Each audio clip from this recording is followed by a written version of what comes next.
So I'm Erik Kreem. I've been a part of the Estonian community since I was a kid. I did Toronto Estonian School for many years. I did Estonian Scouts and I attended Jenkins for a couple of years.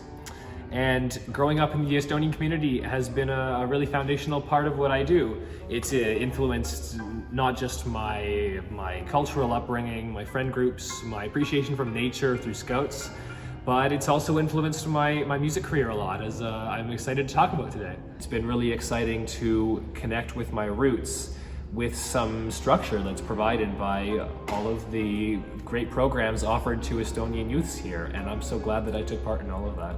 Awesome. And speaking of roots and Estonian music, we do have a beautiful organ here that I'm aware that you play sometimes. Would you mind giving us a quick tour? Sure. So I'm now the organist here at St. Peter's. It's been a really exciting time to learn this gorgeous instrument. We're really blessed to have such a great king of the instruments here in our church here in Toronto. Mm-hmm. And I would love to give you a tour. Yeah, Let's head awesome. upstairs. Let's go.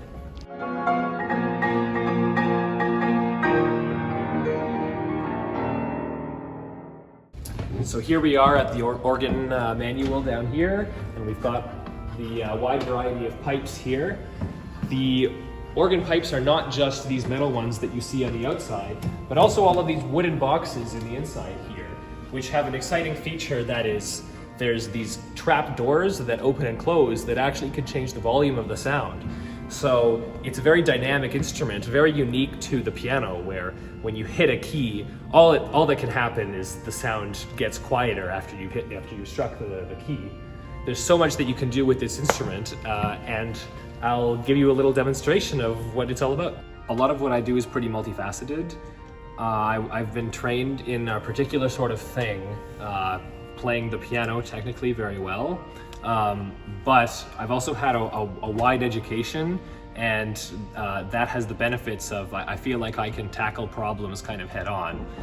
And playing the organ is kind of a lot like solving a physics problem. I've got this setup of I literally know how to play these keys and what they mean and how they work.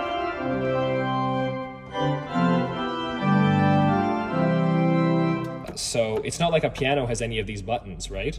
What you can actually do is choose individual sounds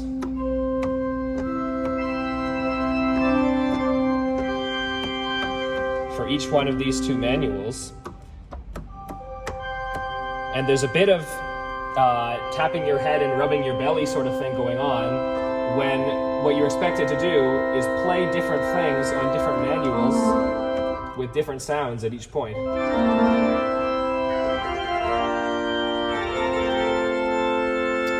And even something as simple as playing a hymn at church has some tricky stuff that I didn't learn to do in my music lessons, like playing just the melody on one keyboard, playing the inner voices on a different keyboard, and then playing the bass with your feet.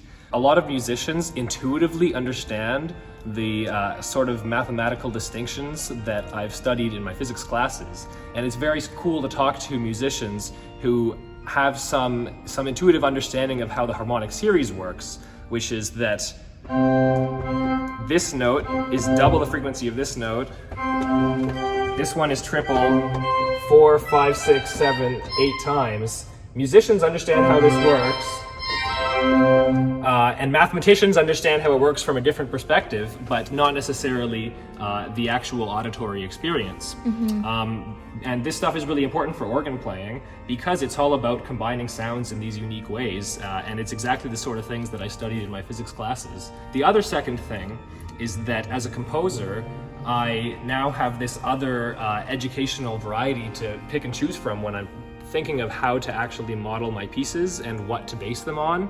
I've written a lot of pieces now that have ideas and titles derived from science. I wrote a choir piece called Shear Modulus, which is a physics thing. I wrote a choir piece called Sonoluminescence, which is a physics thing.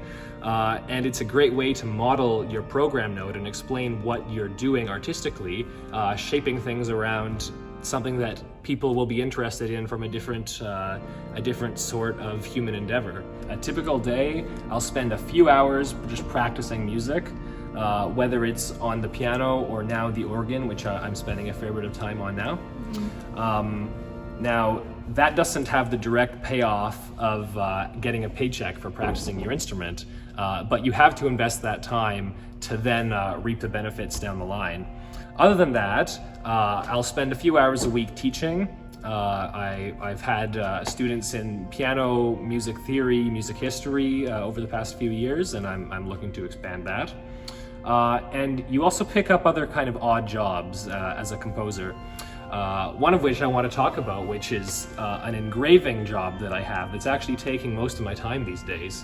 So I'll direct us over to these seats that I have here, and I'll show you this cool stuff I've got.